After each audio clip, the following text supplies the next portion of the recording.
শেখ হাসিনা তো এখন নাই, তাহলে কি করবে? না থাকলে তার পুত দাঁড়াইবো, না দাঁড়াইলে আওয়ামী লীগ থেকে যে দাঁড়াইবো তারে দিয়ে।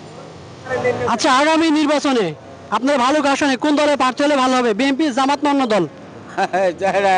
আমরা তো আওয়ামী লীগ করি। আওয়ামী লীগ। তাহলে কি আওয়ামী লীগকে চান? হ্যাঁ, আওয়ামী লীগ। আবার আওয়ামী লীগকে চান?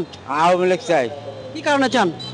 আমরা ভবিষ্যতের শান্তি লেগে, বুঝছেন? শেখ হাসিনা তো এখন দেশে নাই, তাহলে? শেখ হাসিনা তো আইব দেশে। দেশে আইব। শেখ হাসিনা যদি নির্বাচন করে ভোট দেবেন? দিতাম না, ভোট তো লাগবো। আমি শেখ হাসিনার গো আমার জীবনে পড়তাম মজিবরে বুঝে যে বাংলাদেশটা আনছে বেড়া খুব কষ্ট করছে, তখন থেকে আমি বুড়া রয়েছি। আমি শেখ মুজিবরে ভোট যাম, শেখ হাসিনারে ভোট যাম। আমার কথা একটা নাই শুনতে দিয়েছি অনেক যাম। শেখ হাসিনা তো এখন নাই, তাহলে কি করবে? না থাকলে তার পুত দাঁড়াইবো, না দাঁড়াইলে আওয়ামী লীগ থেকে যে দাঁড়াইবো তারে দিয়ে। আমার শেষ কথা। আওয়ামী লীগকে কেন চান? আওয়ামী লীগ চায়, হ্যাঁ বাংলাদেশ স্বাধীন করছে, বাংলাদেশ খুব অনেক লোক মরছে, লক্ষ লক্ষ লোক মারার পরে বাংলাদেশ স্বাধীন করে এই বাংলাদেশ বানাইছে সোনার বাংলা।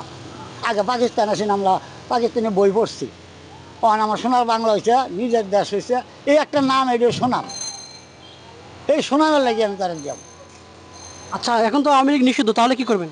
হ্যাঁ, আওয়ামী লীগ তো নিষিদ্ধ। নিষিদ্ধ যেদিন শেষ হয়ে হারে সেদিন আমার শেষ, যেদিন দেখবার নিষিদ্ধ হয়ে জায়গা সেদিন আমার শেষ। তাহলে বুঝলাম যে একটা বালার মন্দ চিন্তা ভাবনা করে পরে দিয়া।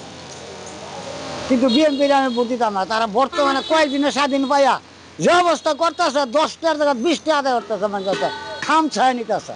আমি এটা রাজি নই। আর জামাত? জামাত জামাত এটা ইসলাম ধর্ম, এটা মানি। তারা তাই করে নীতির ভিতরে করব, এটা আমি মানি।